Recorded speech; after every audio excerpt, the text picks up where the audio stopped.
Guten Morgen, hier ist Herr Klage, es ist den 25. Januar und wir sprechen wieder über Musik.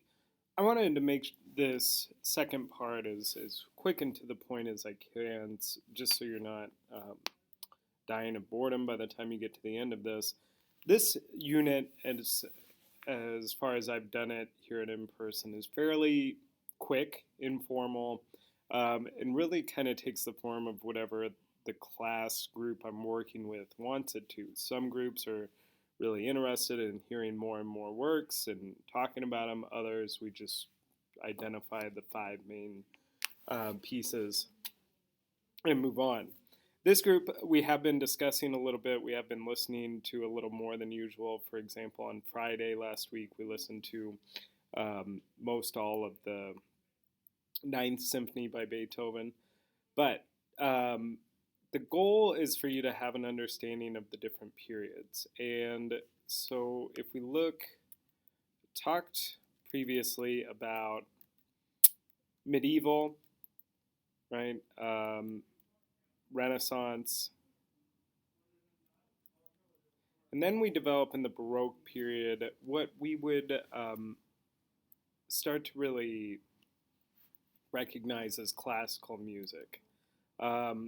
It's not classical, it's Baroque, but we start calling Baroque music commonly classical. The main work that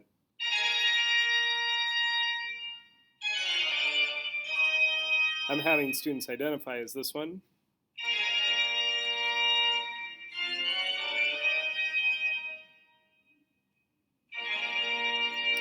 This is Johann Sebastian Bach.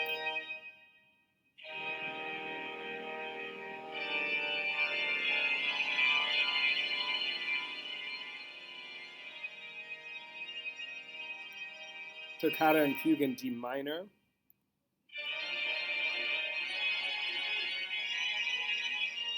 Played on the organ, typically going to be heard or performed in a church.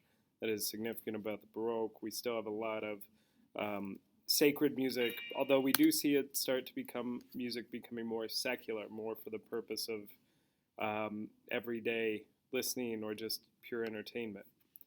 All right, so we did talk about Baroque a bit previously, and what's different than,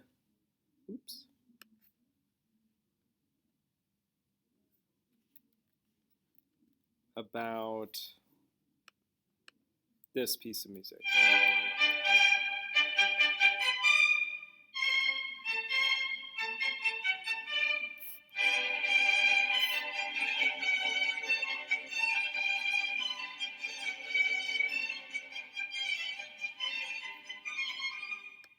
So that was the first 20 seconds of Eine kleine Nachtmusik, a little night music by Wolfgang Amadeus Mozart. So the first one was Bach, second is Mozart. We're looking at reason, symmetry, sensibility, the string quartet, the symphony, the opera. It's all meant to show off enlightened and symmetrical and structured and ordered music. Let's see. So when we're thinking classical, it's a particular time period that would fall into the classical age, going from about 1750 up until 1820. And Mozart really is our top performer here. We also have Joseph Haydn. He helped teach Beethoven. We have Schubert and Beethoven. Those are both figures who play both in the classical and romantic periods. So going into the romantic, we're thinking about 1820 to 1920, about 100 years there in the turbulent 19th century. Beethoven, this piece, though, predates that 1820 date. This is our primary romantic work from the early period. Are you ready?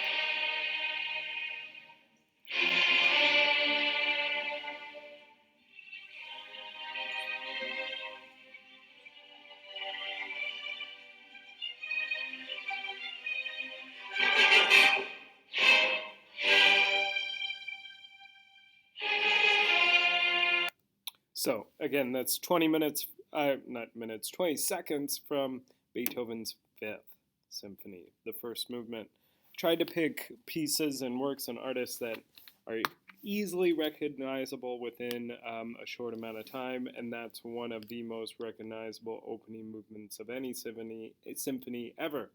It is meant to be fate knocking at the door. Um, Beethoven is starting to lose his hearing at this point. He's starting to think more and more about the world around him and what legacy he's going to leave. And his Fifth Symphony is just a real throwing the door open to a new movement of music. Um, the Romantic period is defined by the turbulent nature of the 19th century. Um, it's a rejection of this highly ordered and structured music from a society that seems to be maybe more mysterious and more chaotic than we were led to believe in the 18th century. Okay, so on into the Romantic period, we see the same things we saw in art: this desire for feeling, mystery, um, yeah, more experimentation, use of minor scales, blended melodies. It's all mirroring what's happening in art, but within our musical schools at the time. Lists of important figures would include Beethoven, of course, but then also, from a German perspective, Felix Mendelssohn, Robert and Clara Schumann, Franz Liszt, Franz Schubert, Carl Maria von Weber, Richard Wagner, and Johannes Brahms. And when it comes to the late Romantic, like to use Wagner as a great example of German late Romantic. Wagner's operas are still performed and heard today. They are kind of the what comes to mind almost when you think opera, this grand epic spectacle. It's his operas are where we get the term "the fat lady sings." Yeah, this is from the Ring Cycle, this little piece. You'll recognize it pretty quickly. Here we go.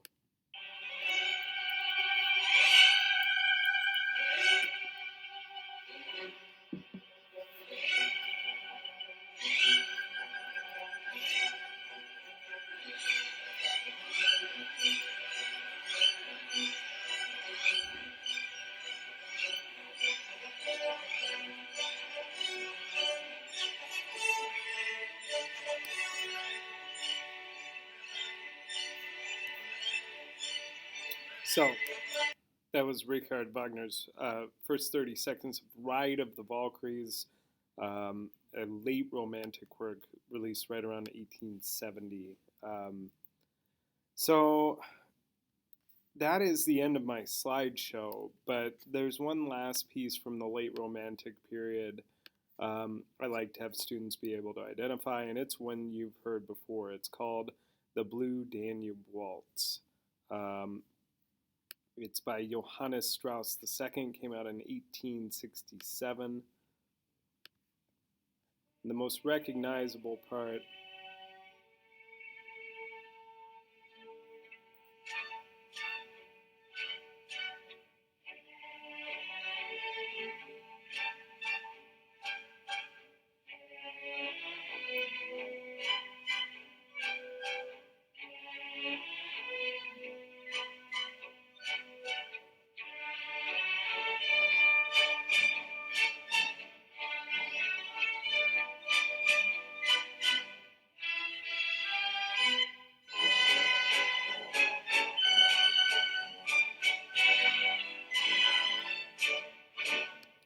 is that. So, these 5 works that I just played snippets of are all on Power School. Listen to those, familiarize yourself, be able to, if I played one without showing you who it was, that you could tell me the last name of the composer, whether it's Bach, Mozart, Beethoven, Wagner, or Strauss.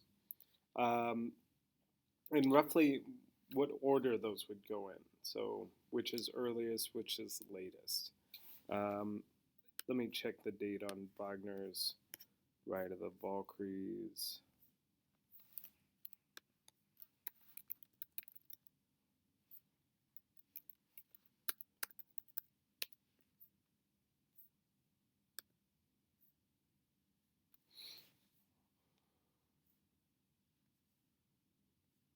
Yeah, so that would have been 1856 when it came out. So that would have predate um, the Blue Danube Waltz by about 10 or 15 years. So our order then is Bach, Mozart, Beethoven, Wagner, Strauss.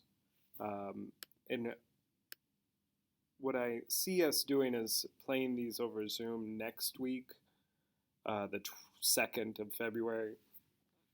So make sure and let me know if you can't be to that Zoom.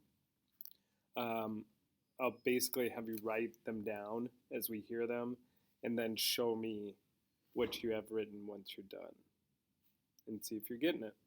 All right. Um, Other than that, we're going to start into a verb tenses unit this week. So check the weekly checklist for more